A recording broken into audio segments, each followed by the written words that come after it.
run the Junkyard javelin, the original one, not the Junkyard javelin number 2. We haven't quite figured out what we're doing with that one as far as an engine yet, but trying to get this one ready for next week's race. Today is Saturday and the next race is Friday evening, so we got a few things we got to get done to get this guy out on the track. So I thought I'd make a quick video just showing you guys what I was up to. There's our small list we still have.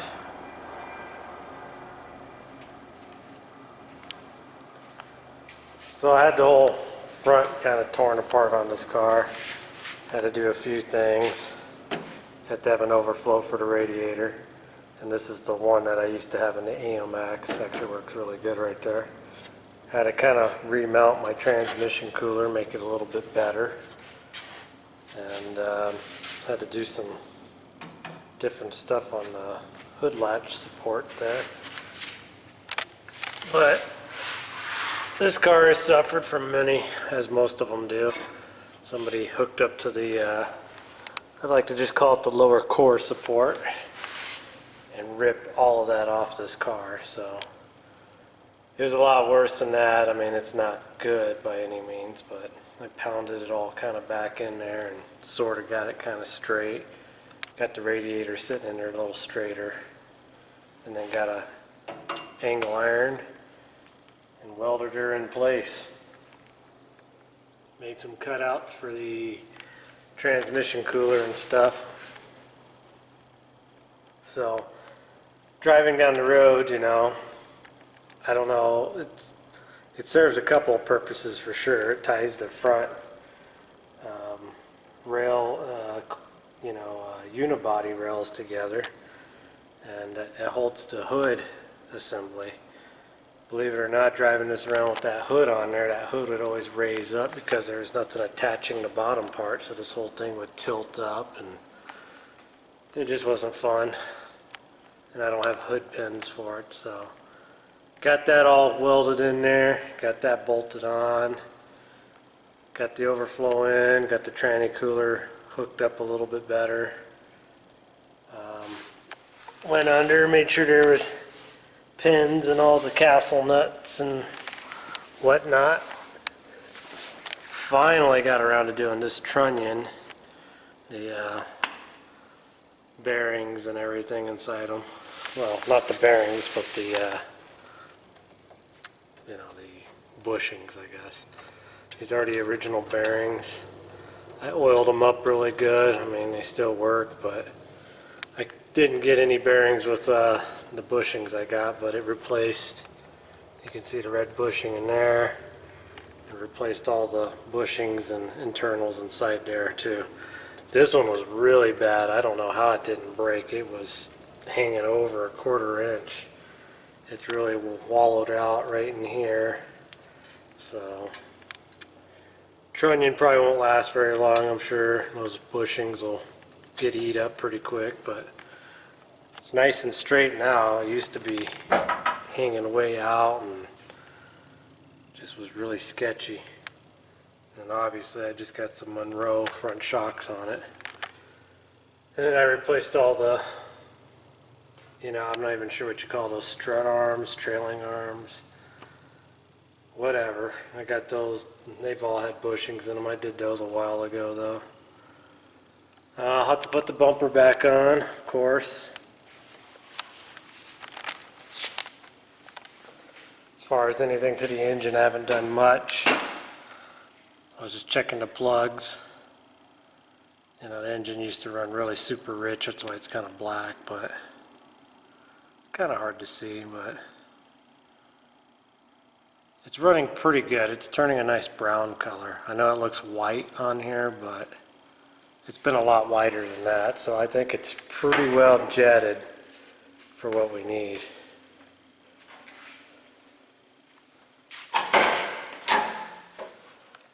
Well, I did a few minor things in here. I'm waiting for the turn signal switch assembly was just all broken and messed up anyways, but in the little video we made last about driving around Bozeman, some had actually completely broke off, so I ordered one, but you got to pull the whole wiring assembly. You got to take the whole steering column apart to get that wiring out. So that was supposed to be here yesterday. They say it'll be here Monday, so I got to do that. I finally got the dash pad to where it doesn't fall off and hit us anymore. It's actually held on with this wing nut here in the middle. I'm sure you see the switches there.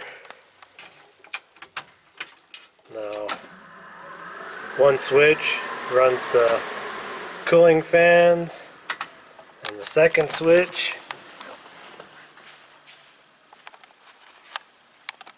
which we borrowed these from the AMX, runs the halo switch, halo lights.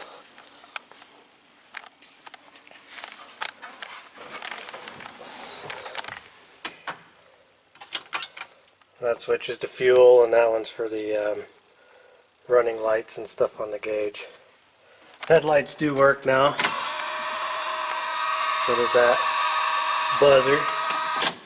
Brake lights still work. Well, they've been working. I don't know if they'll work without the cam assembly for the signal lights, but finally put my little lock back in the glove box so it quit flying open. I got to reattach my mirror, it keeps falling off. It's got like a little splined thing in there, but it keeps falling off, so I'll have to glue it on, I guess.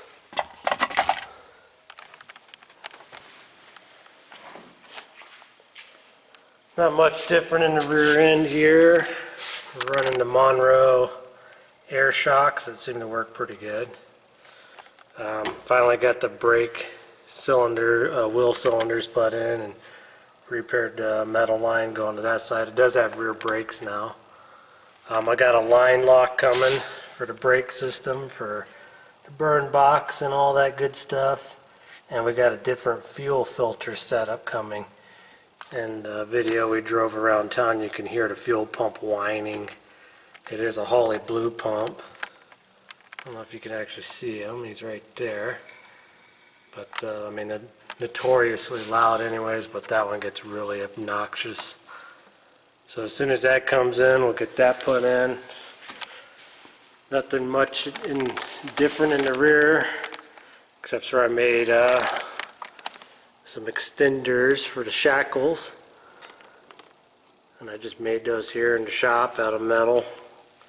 Pretty easy to make. I actually had an old set of original shackles that I cut up and extended. And that'll just help out the suspension some. We keep getting some tire rubbing, and unfortunately I'm taking out a chunk of tire, but that was before we had the air shocks as well, so we haven't really had too many problems with that ever since I made the shackle extensions and all that good stuff. But the drag wheels and tires off the AMX will go on this for race day. And the Junkyard Javelin number 2 had like 4 sets of these core support cross members or crossbars, whatever you want to call these, just support bars. So we hooked that up. I moved the fans up a little bit higher. It wasn't really getting hot, but I was having a problem with the transmission getting hot.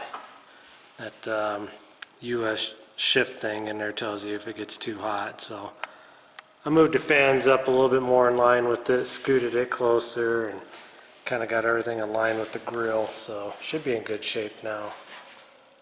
But it's coming along. It'll be its first race.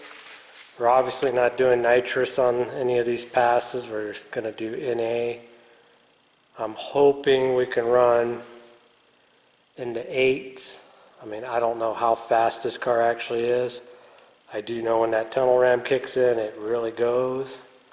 But we're talking 1/8 of a mile here, so I really don't know what to expect on it. I do know that I don't have a roll bar in it, so there's at least a certain speed that if I go over, I'll get kicked out, which is fine. But, and yes, as most of all of you know, this car is up for sale.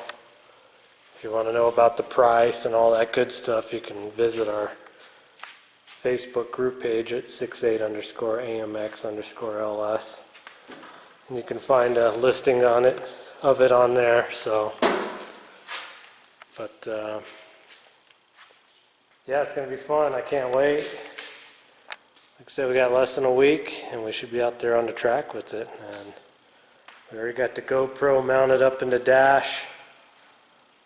And we got a GoPro that'll go on the back racing straps on the back window too. And then Chelsea will also have a GoPro in her Gremlin, so we should get some good racing footage. This is the second to final races of the year out there, so. And I figured while we had you, I grinded all the Bondo off of this. And boy, has this car been smashed a few times. It's pretty rough. That's actually a crease there. I don't know how you smash a car this many times, but it's got a lot of, I haven't drilled these out, but I'm assuming these are holes from trying to pull out the metal as these are. Some of these holes are for the badges, but there's a lot of holes that are from them putting a slide hammer or something on there. But she is pretty beat. She's got a nice crease here. I mean, I might try to pound that out some, and I might put the thinnest skim of Bondo on this just to try to make it look like it isn't a total wreck car. But the amount of Bondo that was in this door to make this gap smaller, man, they had a lot of Bondo on this car. I filled up a 5-gallon bucket full of old Bondo.